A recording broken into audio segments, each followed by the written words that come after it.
This is an oral history interview with Tony J. Stornant, Stornant, 209 Harper's Way, Lansing, Michigan, 48917, phone 517-321-6161, and Helen Earley of the Oldsmobile History Center at the center on Monday, March the 18th, 1991.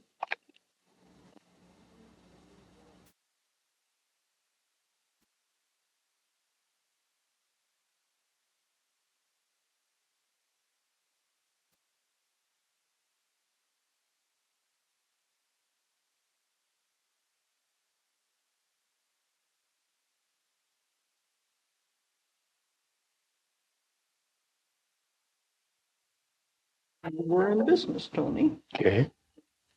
I'm Anthony J. Stornant. My nickname is Tony. I'm pretty well known for that name. And I live at 209 Harper's Way in Lansing in the Delta Township area near Grand Ledge. Your zip code is 48917 zip code. My phone number is 321-6161.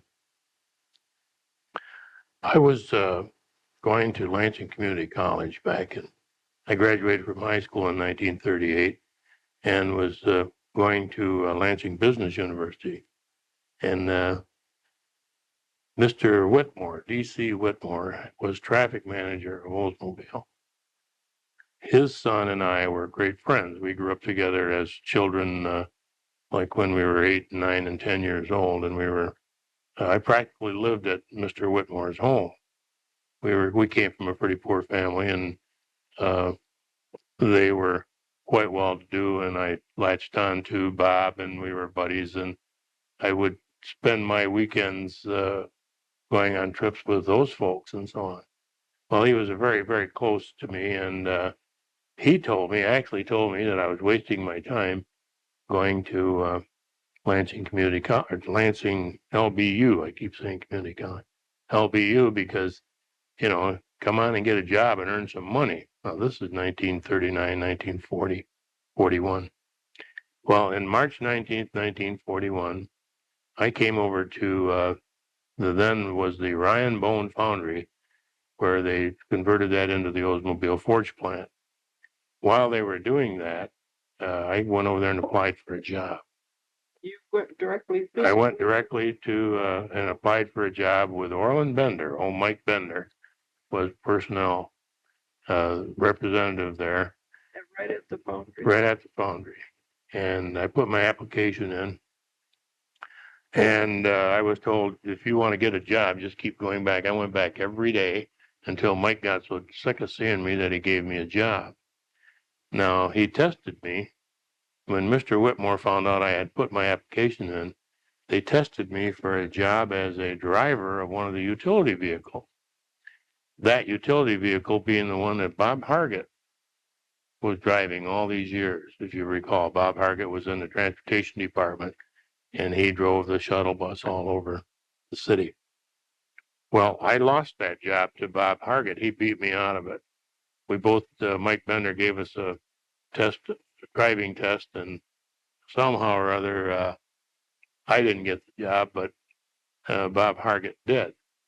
So I went to work as a millwright's helper in the forge plant.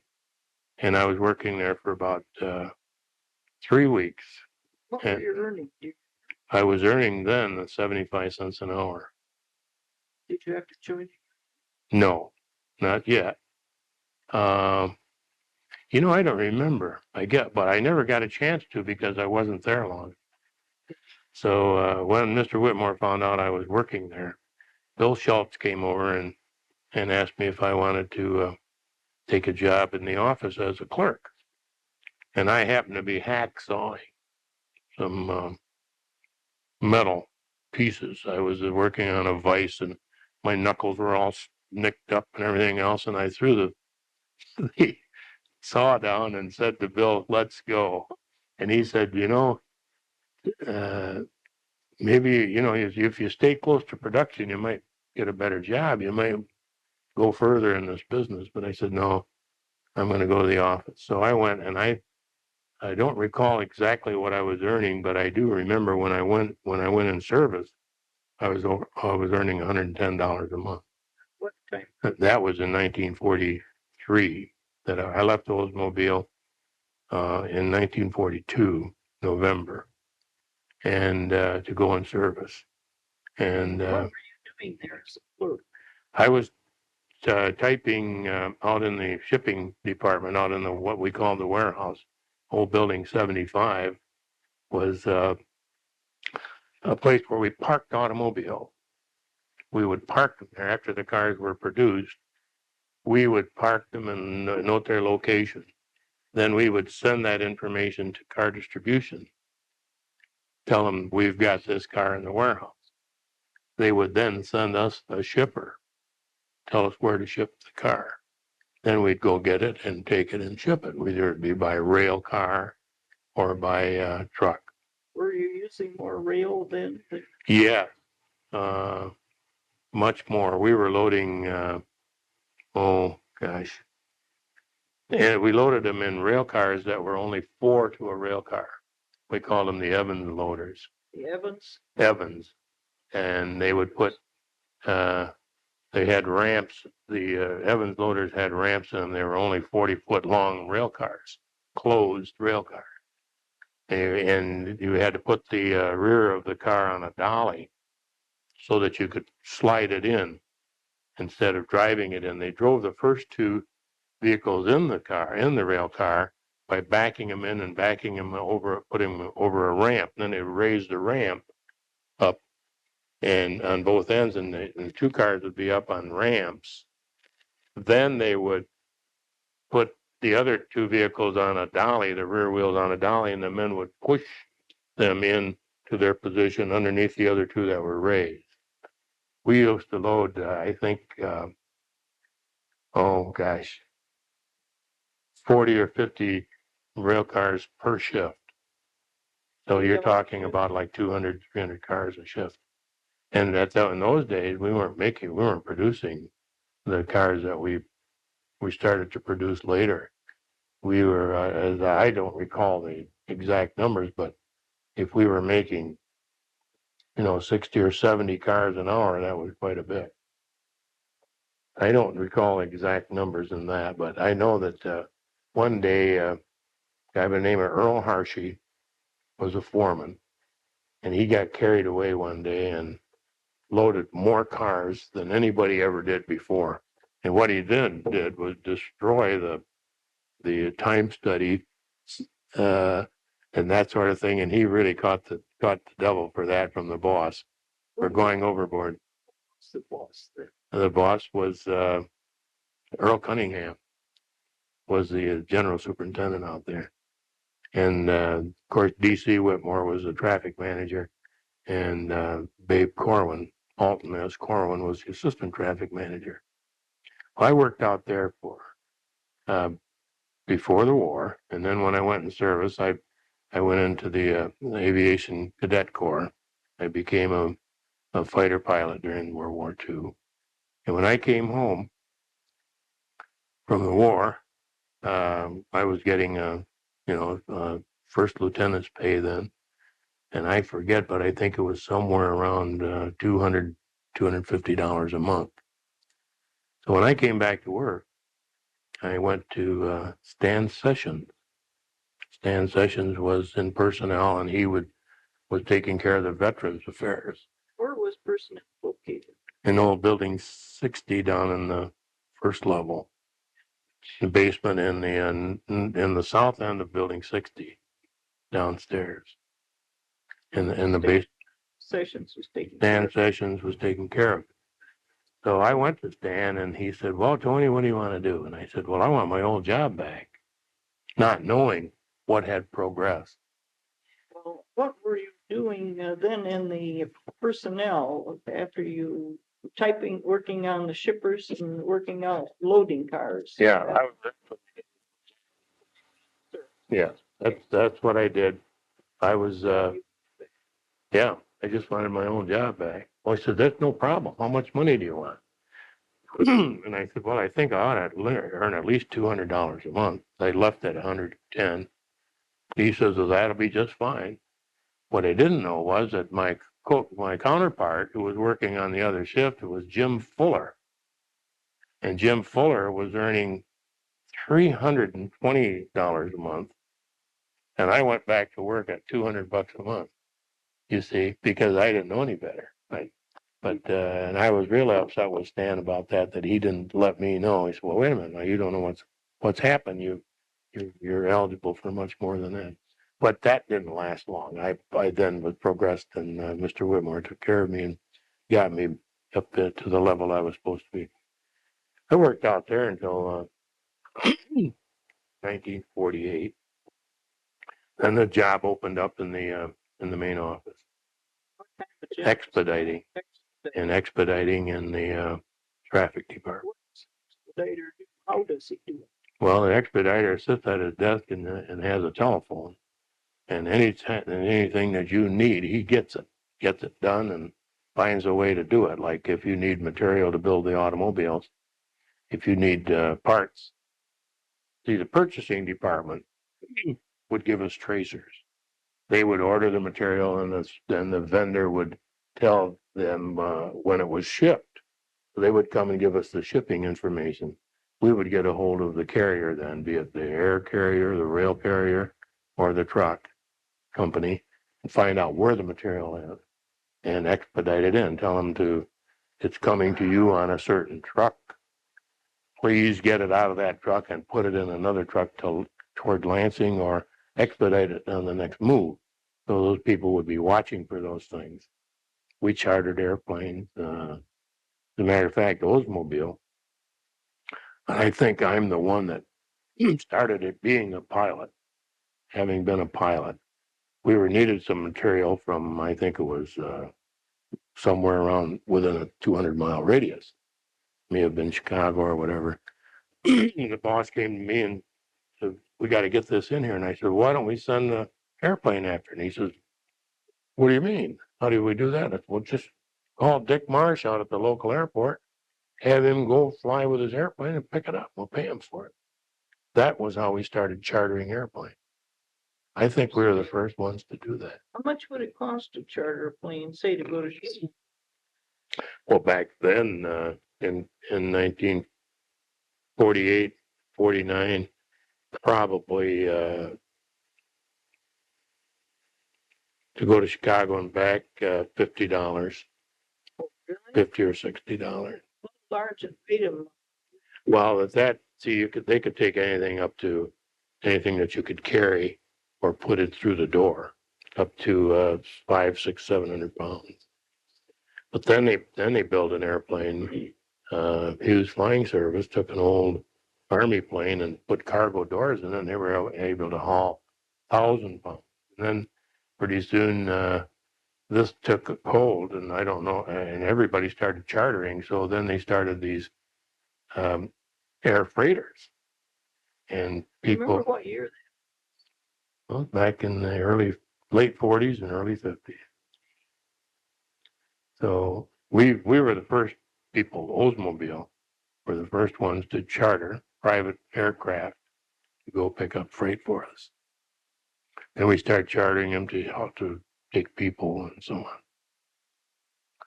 Did you do any of the chartering with the people too? Was that part of your Yes. Oh yeah. Bill Stratton did that. stretch? Yeah. Most of that.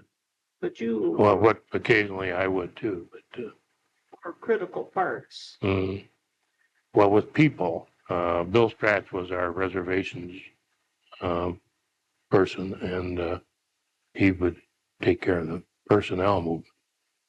Where was your traffic department located in Building 60? It was in Building 60, and it was on the second floor of Building 60. What area? It was in our windows faced Olds Avenue. I mean, not Olds Avenue, Townsend. And we were in the south center of that floor. Who else worked in traffic? Well, when I came in there, Mike Boughton was my supervisor. And, What the man does Mike do? oh, he was a super guy, the best there is, absolutely. A super guy, and he was a model for people to follow. He was just so dedicated and devoted to Oldsmobile.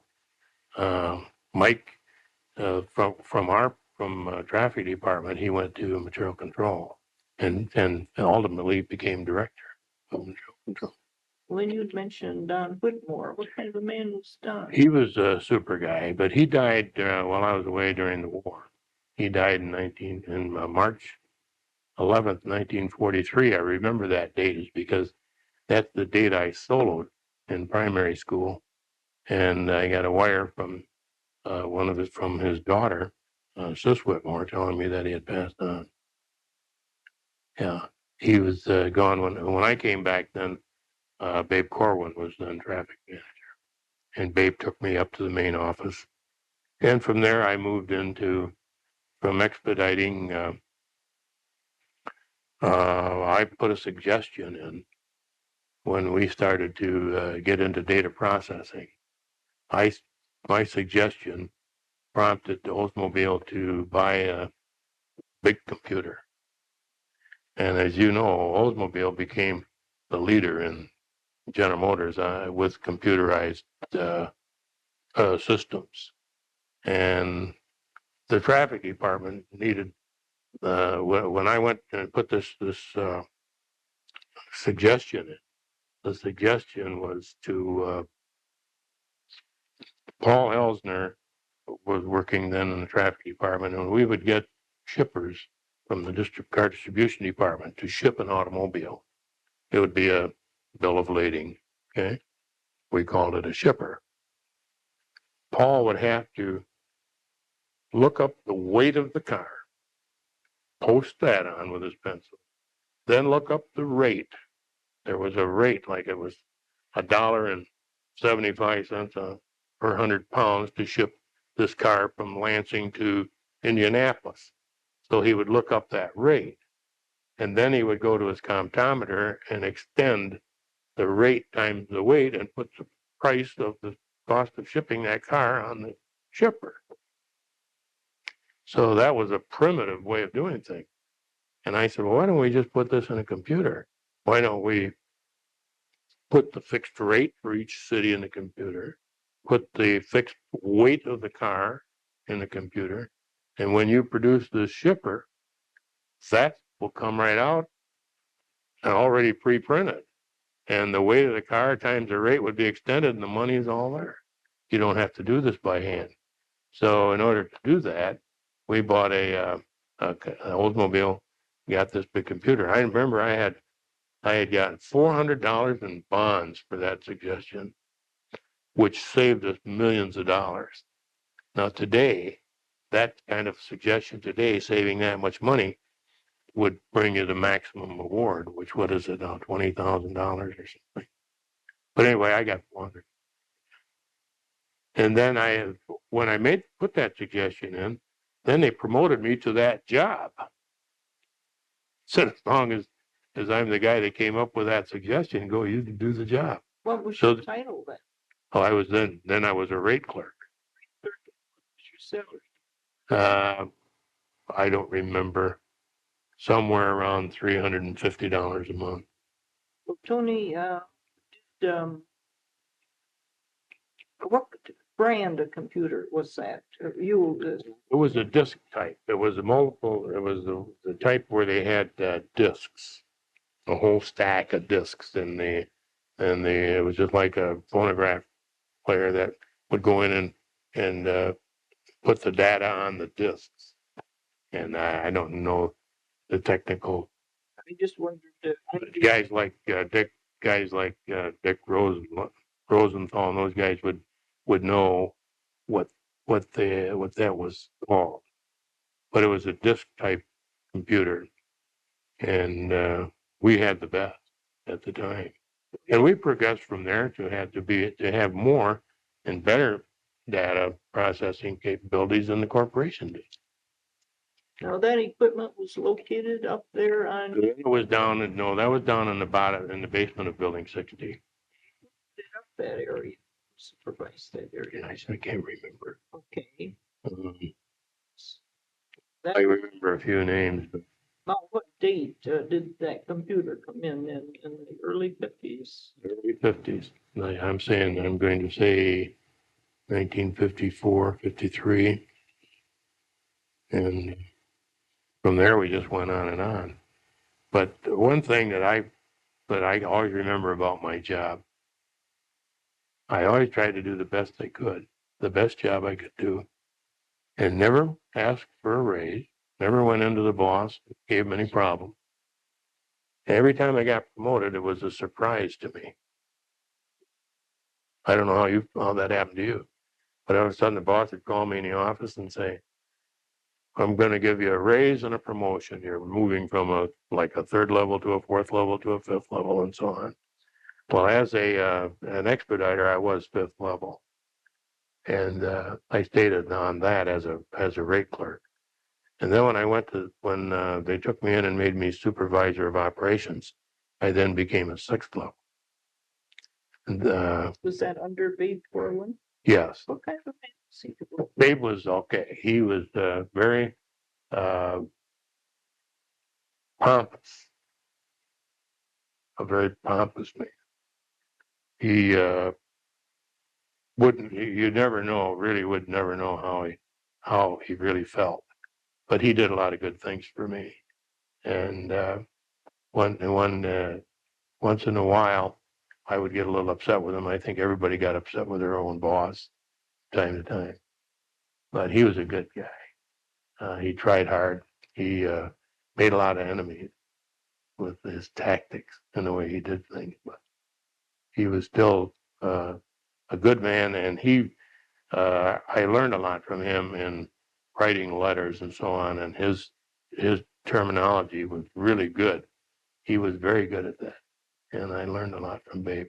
I remember one time he said, "What do you want anyway?" I said, Babe, I want your job. That's what I want. I want your job." And eventually I got it before I retired. I was made traffic manager.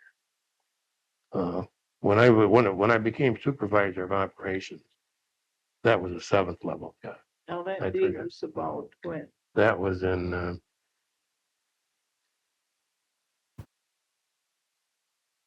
I think 1968, right around there, 1968. Then in 1972, I became assistant traffic manager. And when Don Olson left the department, then I became traffic manager. What kind of a man is Don? He was okay. He was a smart. Is that making noise when I do that? He was this very intelligent person. Came from GMI. He was an instructor, and I think Bob Rollis had him come to Oldsmobile and go out into the field and do a training program in the service department, which took him a long time. He may have taken him a year to do that, and he did such a good job for Oldsmobile that Bob Rollis said, "How would you like to come to work at Oldsmobile?" So they put him out in the heavy press plant where he was out of place. And finally, they wanted to see how he would do in traffic, so they brought him in traffic, and he was with us for 5 years, and he learned a lot there. But when they took Don Olson out, then I was put into the job. It delayed my promotion for about 5 years, which I was a little upset about, because when he brought Don Olson in, when Babe Corwin died in 1966. Was he in his job when he did? Yes. Yeah. No. He was a very sick man. He had arthritis really bad, and he'd go to Mayo Clinic. He went to Mayo to get some surgery done, and he had staph infections, and they couldn't do it. He kept coming back. Bob Holzel and Bob was then assistant traffic manager, and I was supervisor of operations. And Bob, when Babe Corwin would go to the hospital, Bob Holzel said, "Well, he's never coming back, Tony. So I'm going to move into his office and you move into mine, because that's the way it was going to be. He was going to become traffic manager and I was going to become assistant traffic manager. Well, Babe kept coming back. Babe come back, and we'd move out of his office and go back to our old office. Bill Stratz and I shared an office as supervisor. And then, well, finally I said to Bob, let's not do this anymore until Babe is gone. You know, if when he retires and is gone, then we'll move in permanently. But that went on and on and on. And in the meantime, Don Olson, they needed some place to put him, so they brought him into traffic, gave him the job that I was supposed to get. And so I cooperated with him and gave him his all the cooperation I could do. I wrote letters for him, ghost writing and that sort of thing, because if he didn't know what to do, he'd come and ask me. So, and I had no bitterness. That Don and I became good friends. And even with Bob Holzel, Bob and I have been real close and worked good together. So, but eventually I became traffic manager, and then That was 72. I think maybe that was about around 1975 or 76. Supposed to do it, Babe. Well, I was supposed. It was 72. I became assistant traffic manager because Babe Corwin died in 1966. So Don Olson came in. Babe died when we moved into Building 70. He retired, and we had a big retirement party planned for him. And he died the day before his retirement party. He died about just a couple of days after he retired. So that was in 1966. Then in 1972, I became 71, and it's 5 years anyway. I became assistant traffic manager, and Don Olson went to handle the what was that program we had where quality of work life for our staff. And then from there, he went to GM Logistics in Detroit, and I think has just retired from there. Don was 5 years younger than me, and Bob Holzel was 5 years older than me. So, oh, he was great. Holzel, yeah, very detailed guy.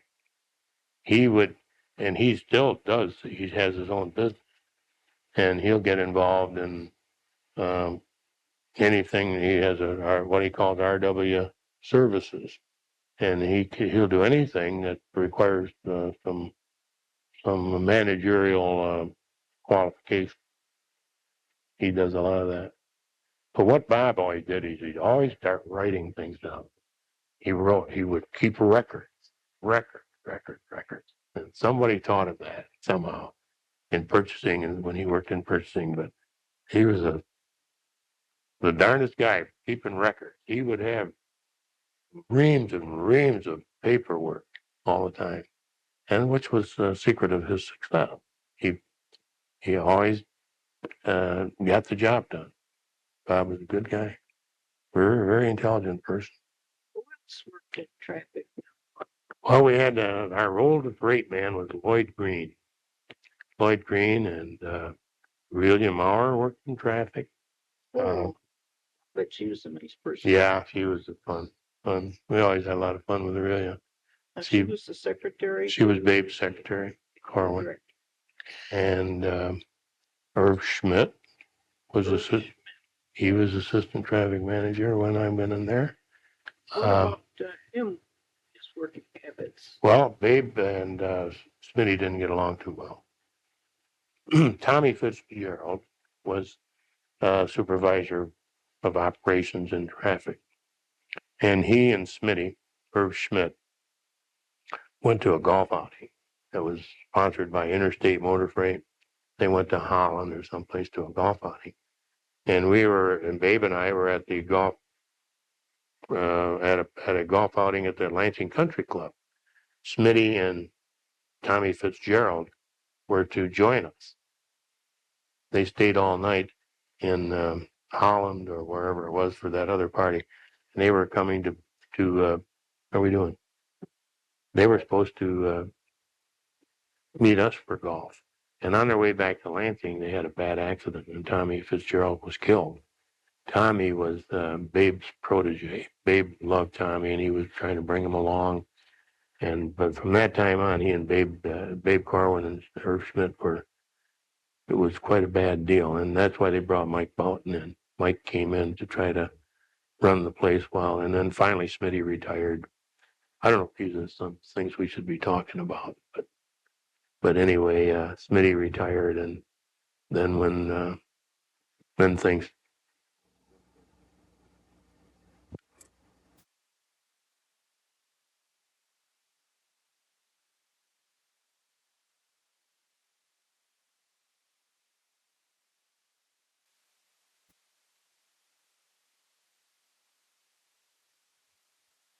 after Business. after that accident, there wasn't any love lost between Smitty and Babe Corwin, but I can recall they were just at each other's throats all the time.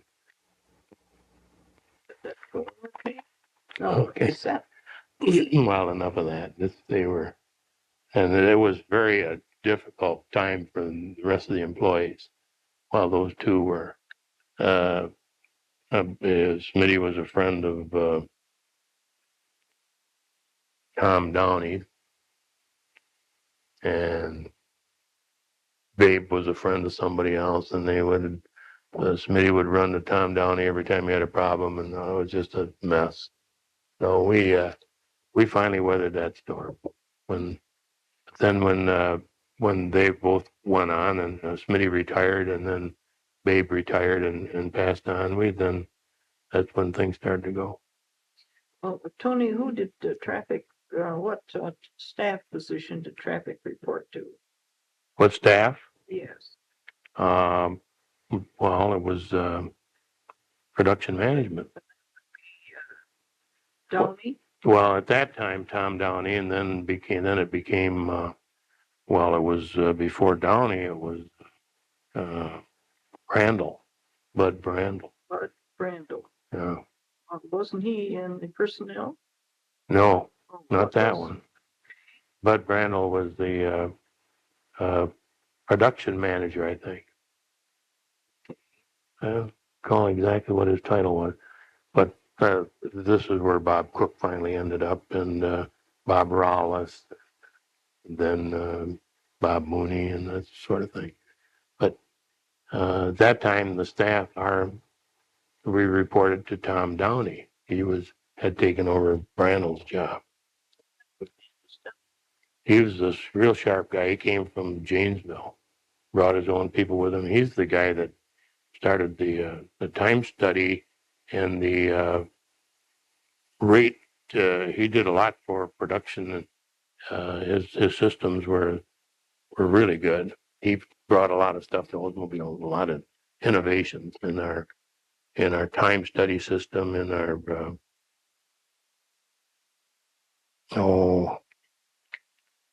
a lot of production methods Tom Downey brought. Can you think of any specific?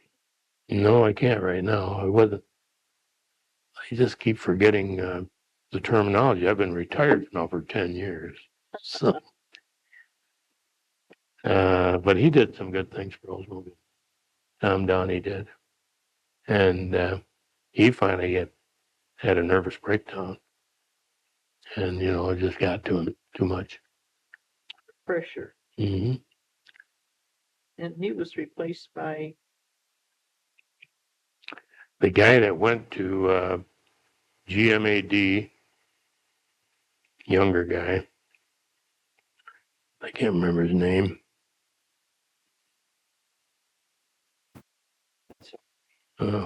we can check the personnel chart. Then So what year then did you become the traffic manager, assistant traffic manager. I became that in, I think, 1972. And then traffic manager, assistant and then traffic manager about 1976. Retired in. I retired in 1981, July 1st. Did you retire for any specific reason? Well, I was the Stuart Van Ness was in our staff head. And this is a period back in 1980, 79 and 80, where a new concept came in where they felt that any manager did not need an assistant manager. In other words, we were overstaffed, everyone. You had a manager, an assistant manager, supervisor. We had, I had under me, I had 4 supervisors. And then again, out in the plant, we'd have a general foreman and then a whole bunch of foremen. So they started eliminating, like they eliminated the general foreman, eliminate the assistant manager. You don't need him, you know. It was just true. I always felt that the thing to do is to get your people working so that if you sat at your desk and your desk was clean, you were a good manager. That was a good concept. And that's the way I was always brought up, and that's what I did. I taught Don Landcore how to do his job. I taught everybody to do their job, Jim Kennedy and so on. And I recall a couple of times, one calling Jim Kennedy in when he didn't do his job properly, and I had to do it. And I told him, I said, Jim, if I have to do your job, then I don't need you. What was his job? Well, Jim was in claims and making reservations, claims and reservations. But so here I am sitting there as assistant manager or traffic manager under Bob Hosel, who was traffic director. I didn't have anything to do. All I did was favors for people. They need something done, they'd call me and I'd get it done. Whatever it having to do with Oldsmobile. All the field personnel, all of the zone managers and the car distributors and assistant zone managers, if they ever needed anything, they'd say, just call Tony, he'll get it done for you. What kind of favors could you do? Yeah, they couldn't get they'd have a problem with a claim. They'd have a problem with a dealer. Some dealer would be raising Cain about his transit time or this and that and the other thing. So I'd just handle problems like that. Take care of what I did. I was responsible for establishing transit time. So they'd get a hold of me and I would get the dealer's record out and see how long it took his cars to get to him and so on, and then change it accordingly. But I'm talking about a lot of personal favors too, personal favors. Guy would need something, and who do you know? Well, I know somebody. Van Ness's daughter was stranded in one of the islands.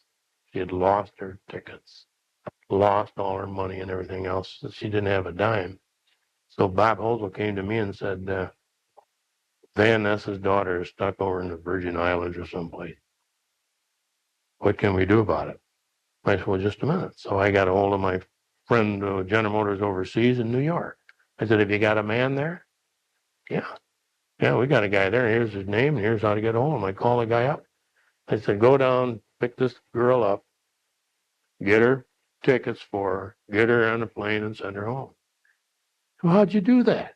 Well, Don Olson said to me, boy, he said, that was a good job, Tony. And I said, well, that's what's called shooting from the hip, Don. He gave me an interview one time, Don Olson.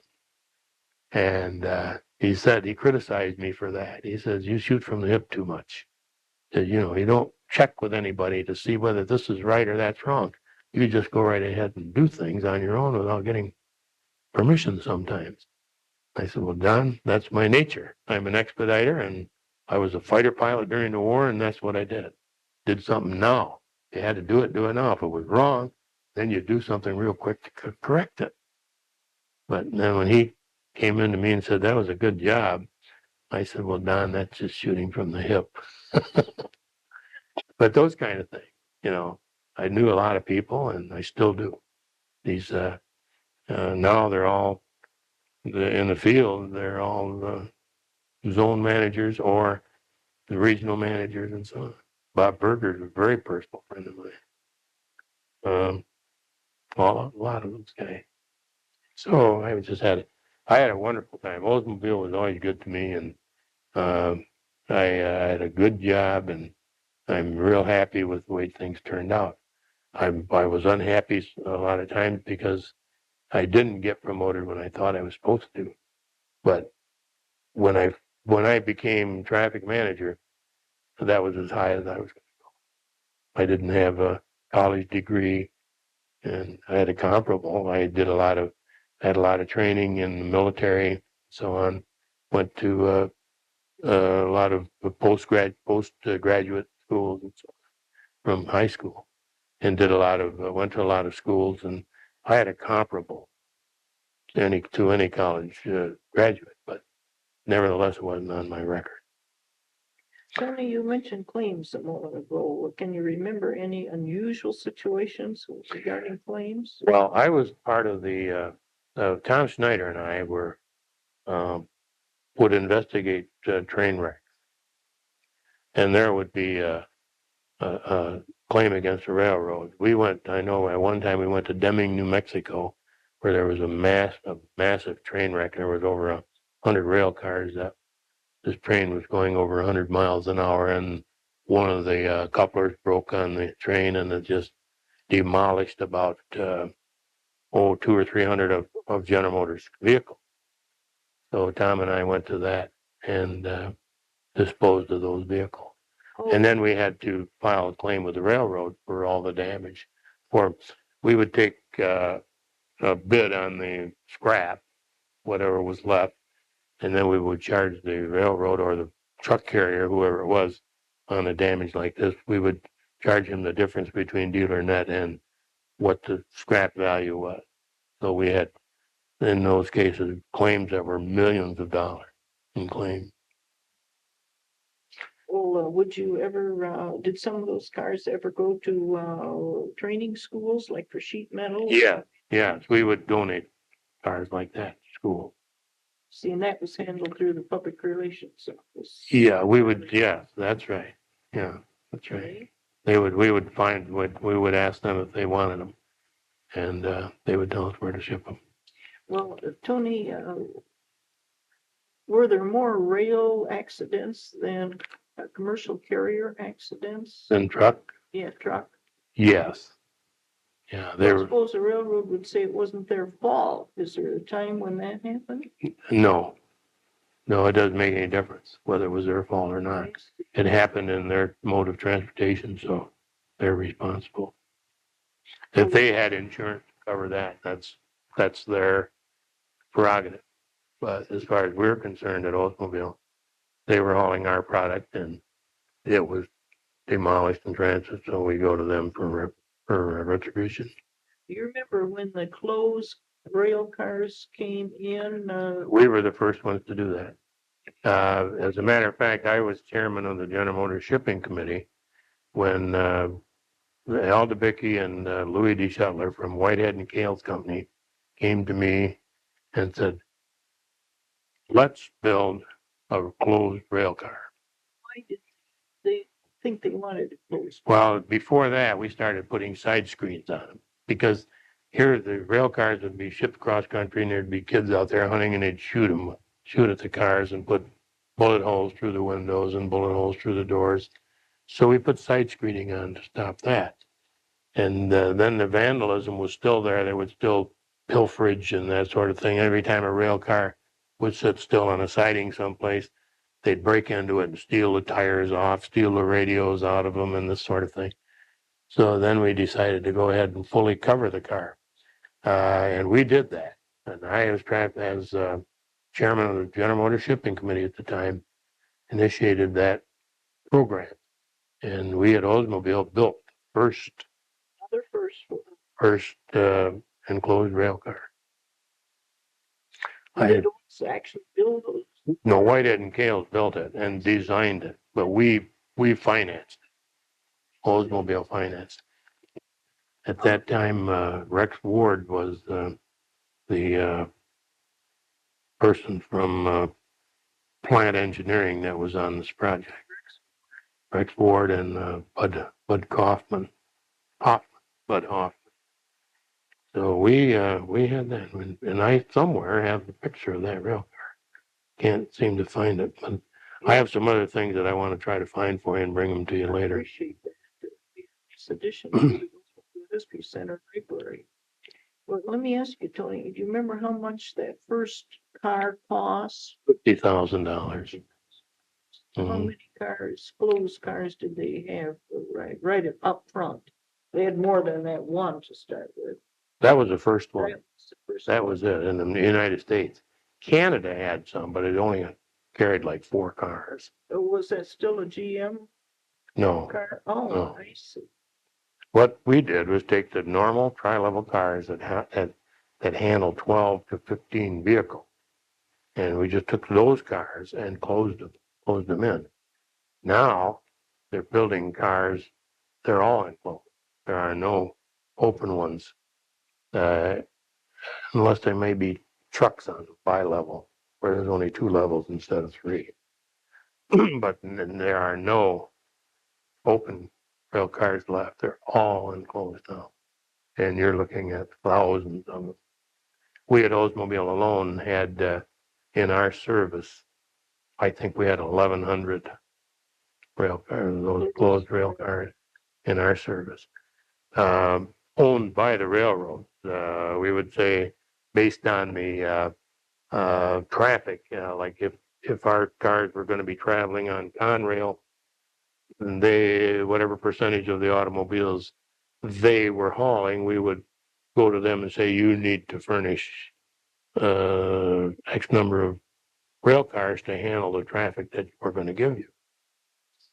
So they own the rail cars, and we captured them in our service, and we traced every one of those rail cars. As soon as it was loaded, we would expedite it to the destination, and as soon as it was unloaded, we would expedite it back to get it back so we could load it again. And this was something that Don Lancourt handled, and under my direction, and we had a good system there, and we had all that in computerized. Well, pardon me, you were saying something. We could take just if you take a rail car number, the number of that railroad car, and put it into our system, into our data system, we could tell you exactly where it was at any time, whether it was in transit to Kansas City, or in transit to California, or in transit to Florida, whatever, and tell you exactly where the car is. Because it's now in Indianapolis, or it's now in St. Louis. That's Well, then, say this rail car, 15 cars gets to Los Angeles, say. How do those cars get to the dealers? Then there's a trucker with automobile haulaway trucks at that terminal. He delivers commercial carriers. System to set that up too. No, we did. From then on, what we did was when the dealer received the car, we would get that notice from the carrier that the car was delivered. But who managed the in-between, getting it from the railhead to the dealer? Who? The carriers themselves. Mhm. Of course, and we would watch that. We would watch it. If they kept the car there too long, we would get on them. So, but you knew, like, if Smith Carrier Service was going to pick up these 15 cars at this railhead, or maybe there'd be more than one carrier service, commercial carrier picking. Yeah, there could have been 2 or 3 at a terminal. Which carriers are picking up which cars? Yeah. So you could follow it. I see. Now, at each one of these rail terminals, General Motors has just one carrier, where before there could have been 2 or 3 sometimes, like commercial carriers at a terminal, motor convoy at a terminal, United Transports, all at the same terminal handling part of the business. Buick may have been using one, Oldsmobile using another one, and so on. But now, all the railheads are one carrier, and it's either Anchor Motor Freight or Complete Auto Transport. They own everything. Complete or Anchor, and I don't know if United Transports could still be in business, but I think most of it is handled by big conglomerate carriers now. That seems to simplify things to work. Oh yeah, it makes it a lot easier and makes their volume better so that they can make better loads. See, they don't. They put Oldsmobiles, Buicks, Pontiacs, Cadillacs on the same truck and deliver. They get 5 or now they're loading sometimes 12 cars in the truck and even more. Well, they can, if they get all these automobiles together at a railhead, it makes it much easier for them to make loads than to distribute to the dealer. And closer together, the dealers that are closer together, they can get, sometimes they'll get 12 cars going to the same dealer, and the truck just has to go one trip to that dealer. Otherwise, they load him accordingly where he drops them off en route to between. Well, now you mentioned the rail handling General Motors cars, which would mean to me a conglomerate of all GM makes. Mhm. How did it work before we were only making Oldsmobiles here? Would that rail, would the train stop at some GM assembly plant and pick up No, other makes? no, they all shipped to the same railhead. All the plants, like Pontiac would ship. Let's just say we had a railhead in Oklahoma City. This is where we all would ship cars. Oh, We would so all, Pontiac's going there. yes, and Buick's going there, and Cadillac's going there, and Oldsmobile, and General Motors trucks. Before we got the railroads involved in tri-level shipping, when we started building the F-85 back in 1961, we had to find, because we didn't have a large volume of these going as much as we did other vehicles that we built, we had a distribution problem. We couldn't distribute. We had a hard time delivering these cars because we may have one car that we built for Indianapolis as an example. Well, let's go further than that. We had maybe one car for Jacksonville, Florida, one for Oklahoma City, and maybe 5 for Kansas City and that sort of thing. We had a problem trying to ship those. So we established truck companies in certain locations like Murfreesboro, Tennessee would be a central place to distribute around there. So Oldsmobile, Buick, Pontiac, Cadillac, all shipped by truck to Murfreesboro, Tennessee. They combined the loads there and distribute them by another truck to the dealer. Then when we got the railroad cars in, and which their method was a lot slower but a lot cheaper. That's when we started these railheads, and this is the same system, more or less. But now instead of a truck going to a truck terminal, it was a rail car going to a rail terminal, and the trucker was there to take them on to the dealer. Well, you spoke of the rails being cheaper than the trucks. What was the ratio there? Well, as I can recall one thing, we could ship a load of automobiles to California for $2,400. That was when it first. 12, yeah, or 15, whatever you could get on the car. Yeah, and then with a truck, you could only at that time 7 was the most you could get on a truck, and so 7 cars, a 7-car load to California by truck would cost you around $3,000. So there was quite a difference.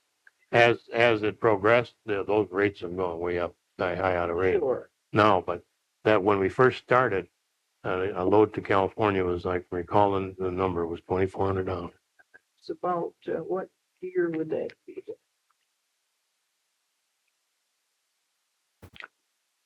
You know, boy, I'm pressed for that. I'm going to say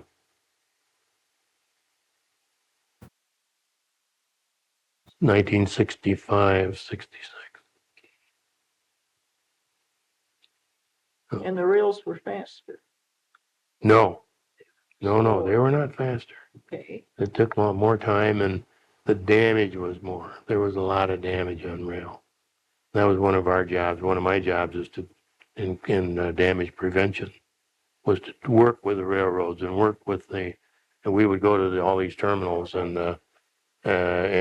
see what the damage was and determine where it came from and try to do things to correct it. Would it be the railroad's fault if somebody? Well, yeah. Oh, yeah. That's right. Yeah, they had to suffer those claims because it happened while in their possession. And they would get policemen that would ride train, and they had all kinds of programs for claim prevention, damage prevention. Were those pursued? Do you think that they were able to recoup from another source other than their insurance? If they had, no, so I don't know how they would do it, unless they would prosecute the people that were responsible if they could ever catch them. And they did catch thieves. They caught a lot of them. And they found stealing a door off a car. It was on a railroad car. Steal the door off it. Steal the tire. Steal the radio. Steal the battery. So then it was the railroad's responsibility if someone were caught for them to prosecute the fellow or the Yes. person. Yeah. You see.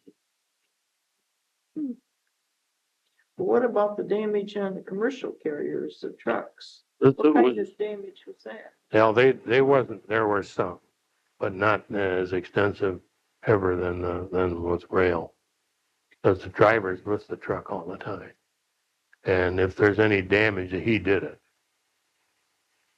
To see while he was loading or unloading. So the carrier was still liable Yes. for that damage too. Now you then worked with C&J and Industrial here in Lansing. Yes. What kind of companies were they working? They were fine. Howard Sober had the biggest operation of them all. And then, of course, they finally sold out to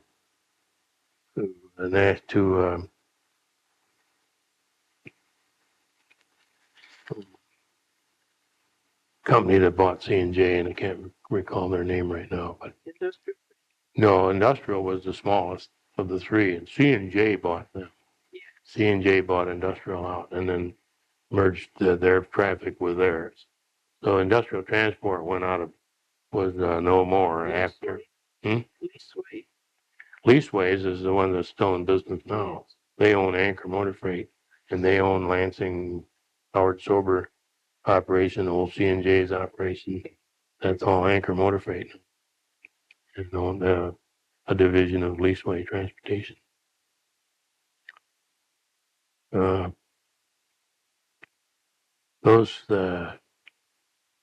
are a lot of smaller companies like Howard Sober and C&J and United Transports and Motor Convoy out west, Convoy Company down south, Florida Transport, Dixie Transport, go on and on and on with a number of different carriers that there were hauling automobiles, truckers. And they all finally have come together where Complete Auto Transport owns most of them, and Anchor Motor Freight, which is Leaseways. They're all together, and there may be some out west under another corporate umbrella. But the ones that I'm familiar with are Anchor Motor Freight and Complete Auto Transport, and they handle all the GM business in the Midwest and the East and the South. Were you working here when this new system of determining freight rates came in, destination charge based on the parts? Oh, yes. Yeah. What occasion that thinking? We used to, I was quite involved in that, and I can't remember the guy's name. Brown was one of the guys in data processing, and I'm trying to think of the guy in accounting that I used to work with, George, little guy. I'll try to think of his name a little bit. But we used to add $1 to every car. We had $1 to the freight cost to cover, the pennies that we lost here and the nickel that we made here. We used to just add $1. And then they came to, we used to deliver cars in product delivery. A customer would come from California to pick his car up in Lansing because the cost of that freight that he had to pay was more than it would cost him to fly here, pick up his car, and drive home. Plus, they got a vacation out of it. So they did that, but then the government stepped in and said, you can't do this anymore. You can't entice people to come to your city. We were whining and dining them, giving them dinners and all that. They'd come to Lansing and pick up their car. So somehow or other then, with the government stepping in and saying you couldn't do that anymore, then came the concept of a destination charge. Destination charge. This means if you're in California, it's $400. If you're in Chicago, it's $100. If you're in Lansing, Michigan, it was $12. And that sort of thing. Just a little bit more, $1 more than it really cost to get the car there. Then they started looking at transportation in another way. Transportation meaning, what did it cost to get the material in here to build that car? What did it cost to offer for the outbound shipping of the automobile? And put all this together, and now that's why the destination charges have gone so high. And now the destination charge is the same for every car anywhere. And they finally decided to do that. I was a little disappointed in the systems that we had, because we had we built the assembly plants for that purpose. We built cars in Kansas City. We had all these assembly plants all over the United States because we could ship the parts to them and have them assembled there and distribute the cars from that point cheaper than we could build all the cars in Lansing and ship them to those distant places. So that part of it became, after we had these destination charges, we really didn't need the assembly plants anymore because the charge is the same everywhere, right? And so I don't know how that is how saving us now, but I suppose our brains have got, our powers in charge there have got some good ideas on how to make money with that. But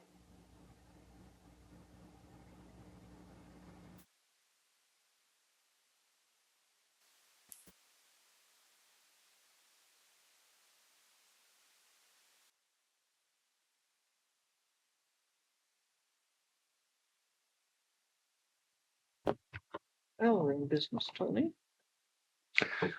the thing that would always have put my tongue in my cheek was when George, and I can't think of his last name, would come down and the government stepped in, and remember they had price controls. You couldn't raise the price of your vehicle. You couldn't raise the price of the automobile unless the government approved of it. So we had a lot of problems with that. Well, that was all during the 50s and 60s. There were some times there where you couldn't raise the price of the car without getting approval from the government.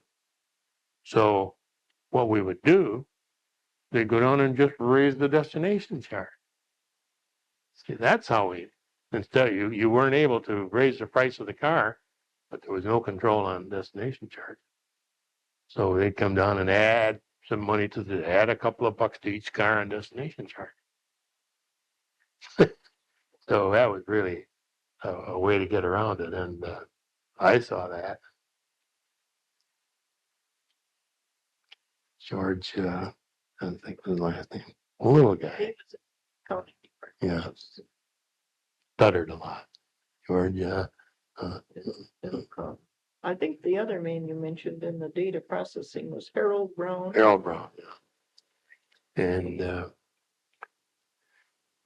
but then they still continue to use the GM assembly plants. Oh yes. Well, once you're established like that, and you've got all these people there, and you got all this money invested in plant, you got to use them. But I don't understand it, and the giant that we are, I guess I should understand, but how we can close a plant and keep that thing from deteriorating and so on. We still have, whenever they close a plant, they still keep a general manager there, and they still keep somebody there to maintain the plant. And we go sometimes for years without using that plant. There are a lot of idle plants right now in General Motors. Well, yeah, they still, I believe they still keep the general manager there, and they keep a plant manager rather, and a crew of people there, just, an office staff to take care of all the business that they still have to do. Keep the maintenance going, keep the furnaces, whatever needs to be done. So that always amazed me, is how we could survive with those kind of things, and the millions and millions and billions of dollars that have to be involved for us to be able to do that. How many cars, before you retired, were they shipping by rail a year or compared with commercial common carrier? It got to a point where, first of all, the carriers, the truckers were handling, I would say 70% of the business when the railroads came in, and then it became 50-50. And now I believe that it could be a 60-40 proposition where rail is carrying more than truck. I'm not sure of that now, because I know what's happened in the last 6 or 7 years. But the rails really built that up, and it became more and more feasible because of the cost factor. Even though the claims and that sort of thing were more by rail, it was still. And then once you get into that system, you can't get out of it. Once you've established that system of shipping and that distribution system, very difficult to say, well, let's quit that and do something else.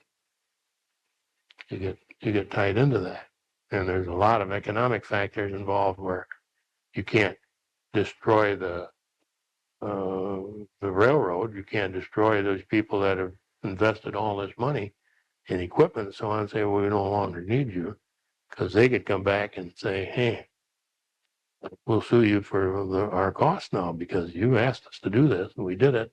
Now what are we going to do with all this equipment? So that could happen. Well, I mentioned the people would like come in, fly in from California to pick up their cars. Dealers, didn't they send a plane in with a number of? They did that too. Yeah, they used to do that. Drive vehicles. Mm-hmm. See. I wrote a history of that.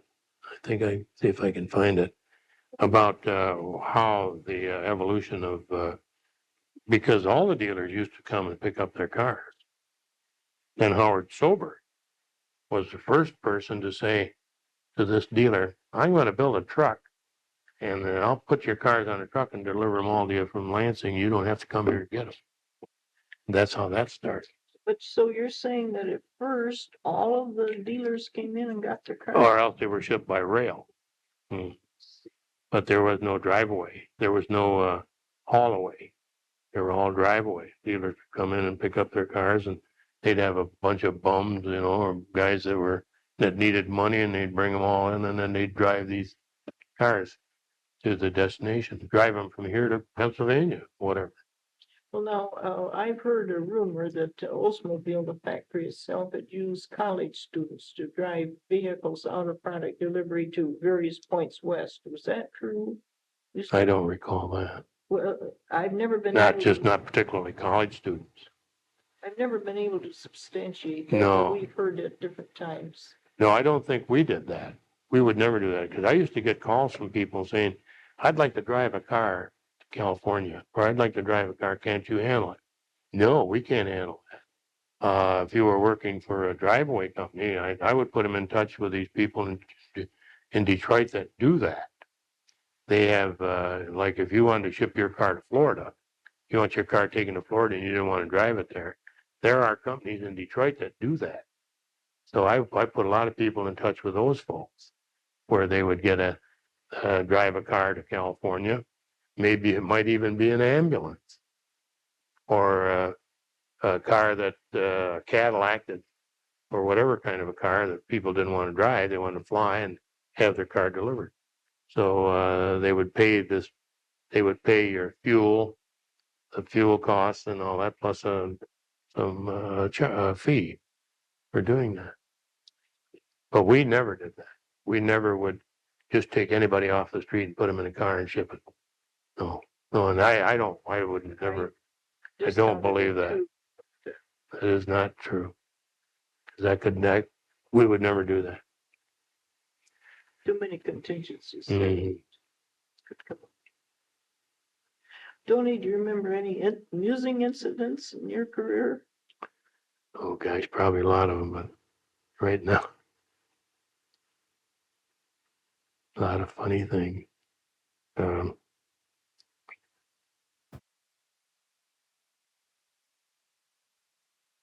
Did you ever work closely with any of the general managers? no, not closely with. Well, except Bob Cook when he was a chief inspector, or um, even when he was production manager, worked very closely with him then, because we met every morning out at the in the production area to make sure all the material was in, and he would stay right there and help expedite or see what was going on, and yeah, worked pretty close with Bob Cook. What kind of a man was he to work with? Fine, that is a very very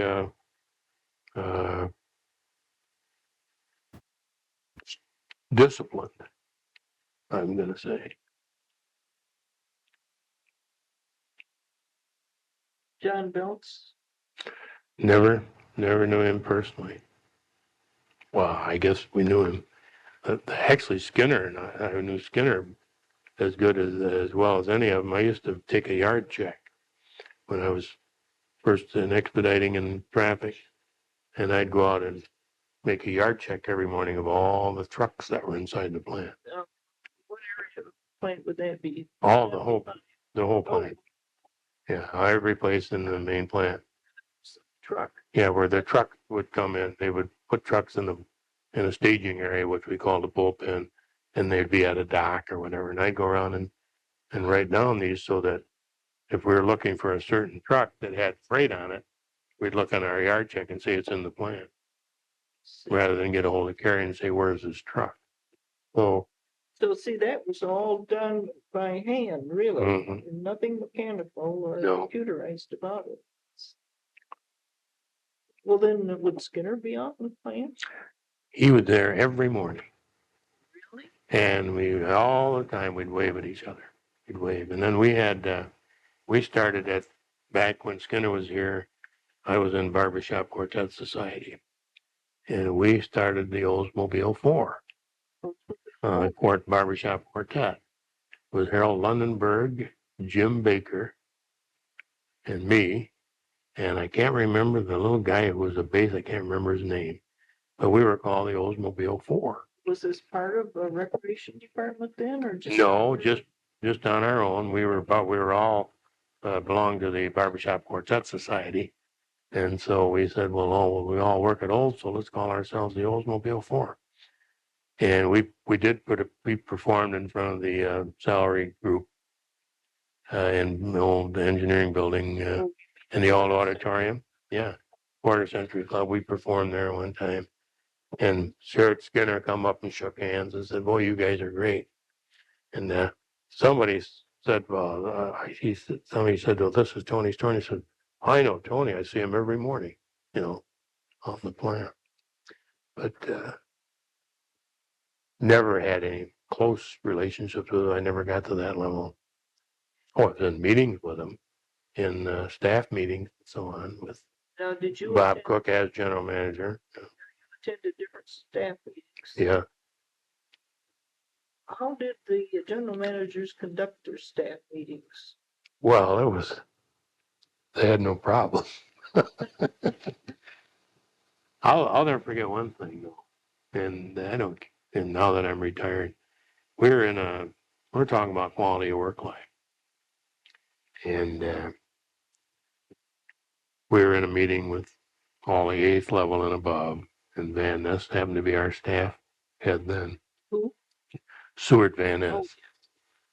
And this is when we, as 8th level people, would write something about our boss and say whether he was right or some criticism that we had to our boss. And we're in this meeting, and Van said, I don't understand why anybody doesn't say what they mean. You know, if you've got a problem, why don't we get it out and talk about it? And I said, Van, there is not a person in this room that's going to tell you what he really feels like. They're going to tell you what you want to hear. Nobody's going to jeopardize their position by coming out and telling you what's wrong with you. So why are we doing this? And everybody's eyes raised up like this. And the only person that supported me in that was Ray Federon. He said, Van says, well, I don't understand that at all. And Ray Federon says, Van, speak for yourself. See? So that's one of the things I remember in one of the big staff meetings that we had for our staff. The other things were all business related, and we got the job done. I mean, our general manager was, and I've been in several meetings with Bob Cook, not any others prior to him, but because I was then 8th level, and when Bob Hosel couldn't attend the meeting, I would go. And when Bob was on vacation, I was involved. I went to all the, I always went to the every morning to the production meeting. Did we have that every day or every Wednesday? Once a week. I think that was once a week, where we had the production meetings over in Building 40. Federal, what kind of a man? Operating meeting. Who? Yeah, operating. What kind of a man was Federal? He was a good guy. Ray was inventory conscious and that type of a guy. Ray didn't make many friends because his job was a tough one, where he couldn't get close to the people and so on. But we did. I got pretty close to Ray, and so we were great friends. But he didn't make very many friends. Now, you mentioned moving to Building 70. Where was your office in Building 70 then? We're on the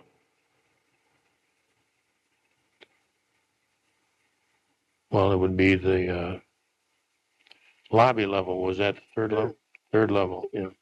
We're on the third level, back in the northeast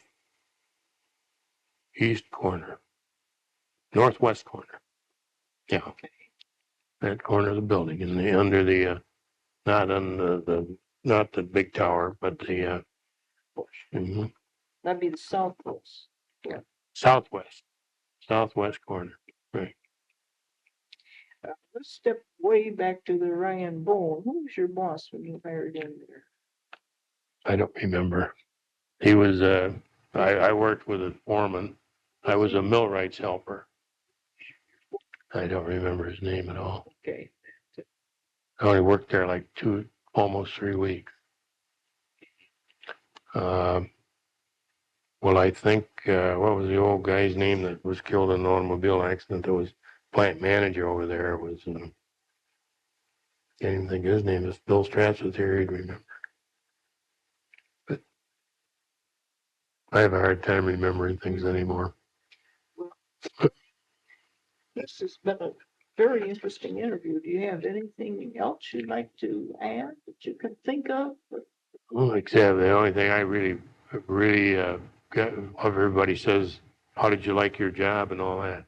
Well, I liked it. I thought I did pretty well, considering my education and my background. Made a lot of friends, and Oldsmobile was real good to me, and I'm still reaping those benefits. So I got no axe to grind or anything. You were There's there a lot how of many years? 41 years. 41 years. That's quite a record. Yeah. I went to Mexico after I retired and worked for General Motors down there for 6 months. You did. Mm-hmm. What did you? I went down there and established the traffic department and trained the traffic manager and trained all the people and set up their procedures and so on, so that they could go on from there, and the Mexicans could run it themselves. city in Mexico was that? That was in Saltillo. Saltillo. Ramos Arizpe, they called it, the assembly plant. Assembly plant there and a motor plant. And I went down there in August 1st. I retired July 1st of 81, and I was down there August 1st. And I was there until February. And they wanted me to stay another 6 months, but I just couldn't handle that. I didn't. It was Mexico. Everybody thought it'd be a great fun, and it was. I met some nice people there, and I still communicate with them, and I still have a lot of friends there that are the native of Mexico. They're a lot different than the people that you see in the United States. They're dyed-in-the-wool, true Mexican people. They love Mexico and they love their heritage. But when those people that move to the United States and come here and leave Mexico, they don't want anything to do with those people. So I have got some nice friends down there. But the problem was that they're so backward and so far behind. You get in the interior of Mexico, you see how the people really live. Dirt floor huts, adobe huts, no sanitation facilities at all, no water. The only water they get is when it rains, and their water rushes down through the rivers, and they go in there and grab water in buckets and try to save it, and they go take a bath in the water, and they wash their clothes in it, just like they did hundreds of years ago. People are so far behind. Mexico is so corrupt. The people that have money, or there are people that are wealthy, and there are people that are just poverty stricken. There's no in between. They're getting that way now because General Motors and Chrysler and everybody going in there and trying to build this nation up. But where they'll come to a point someday where they will have a middle class. But either you are very wealthy or you're very poor, and there's hardly any in between. So with that, every time I got ill or something, I had a heck of a time finding a doctor that could do anything. So I had to drive all the way to Laredo. They said they had a good system for if you ever had a heart attack or anything, they would have you in a hospital within an hour, that sort of thing, by getting a jet in there. They had all that. But if it happened at night and the plant manager didn't approve it, what would you do, So I got fed up with it. I enjoyed it. I didn't get sick. Didn't get the Montezuma's revenge like a lot of them did. A funny story. When I left here to go down there, the fellow that I went with had been down there, and he told me, don't drink the water in the hotel, because even though it says aqua purificado, which means pure water, don't drink it. Brush your teeth with it, rinse your mouth with it, and so on, but don't swallow it. Okay, so I went on for a month like that, and then my wife came down to spend a month with me just before I came home. She came down once before. I told her, don't drink the water. Brush your teeth with it and whatever, but don't drink it. There is a jug in the bathroom on the counter right by the sink that's got water in it. You want to drink it, drink that, because the maid brings that in out of the, I thought she brought it in out of the purified water bottle. Okay, so we're drinking that water and not drinking it out of the tap. Well, I came home from work one day and Mary said, Tony, she said, the maid took that jug where there was a little bit of water left in it. She dumped it in the toilet. Then she went to the sink and filled it from the sink.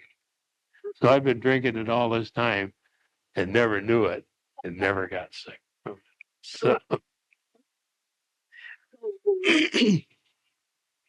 Chrysler have plants or established plants in Mexico is trying to help that country? I don't know whether that was or just to make money. But the cars that we produced there were not, you couldn't ship them to the United States. They had to be used in Mexico. Oh, is that?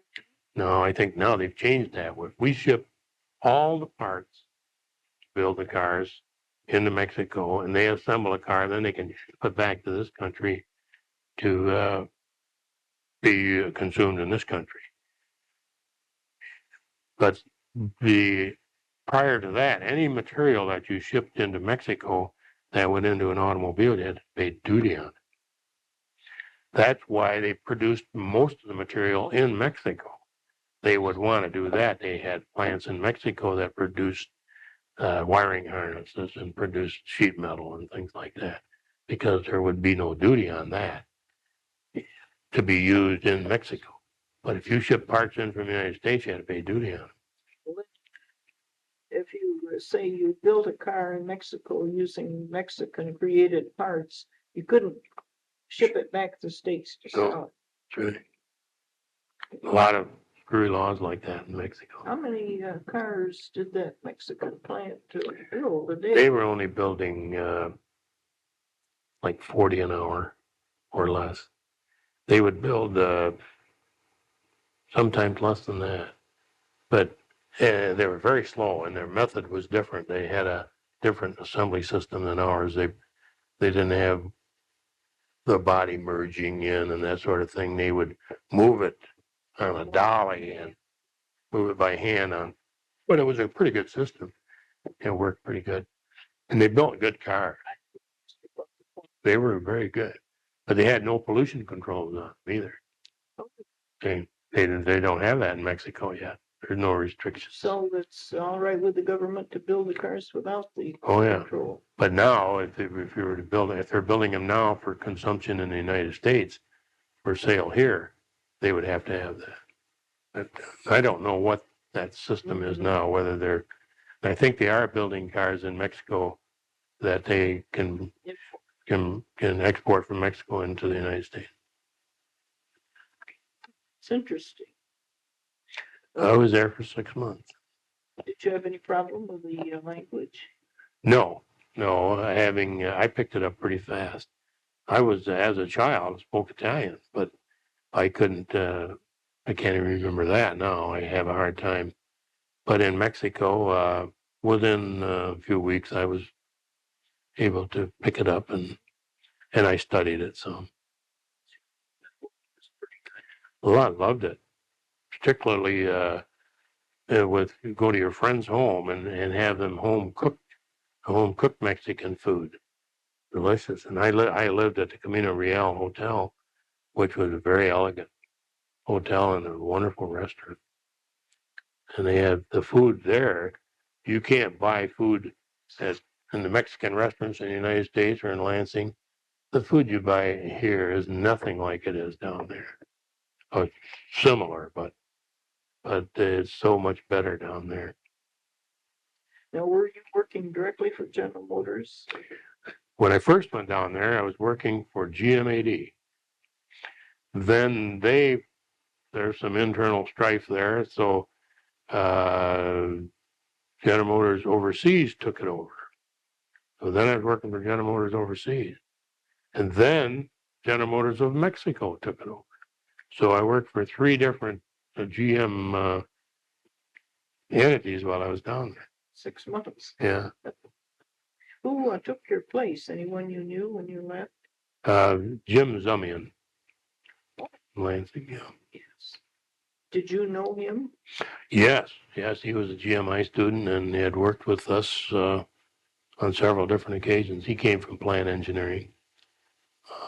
I knew Jim real well. What kind of a man was he to work with? I don't think he knew much about traffic, but before he left there, he did. It was a hackworth deal to move people around into different departments and take a person from the sales department to put him out on the assembly line as a foreman. Well, that was a bad. As far as I was concerned, I was a traffic expert, transportation, and Van transferred me to material handling just before I left. I was in material handling 9 months before I retired. When as I mentioned to you, they were trying to get rid of some levels of management.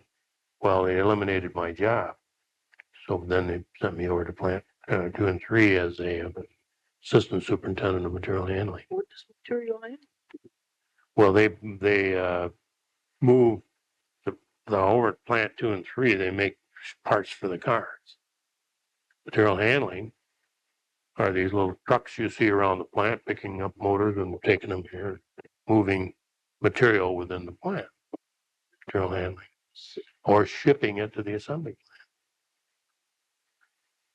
plant. So I went in there. I was there for the last 9 months. So who was the superintendent over there? Oh, mine? That was Dick Hahn. Mhm. I was his assistant. Well, you've had a very exciting career, Tony. Really Well, it was fun. interesting. I appreciate you signing our release for us too. And I don't know if anything is there going to be any day. so we have information on the traffic department like we never had before, and I've learned a great deal. Well,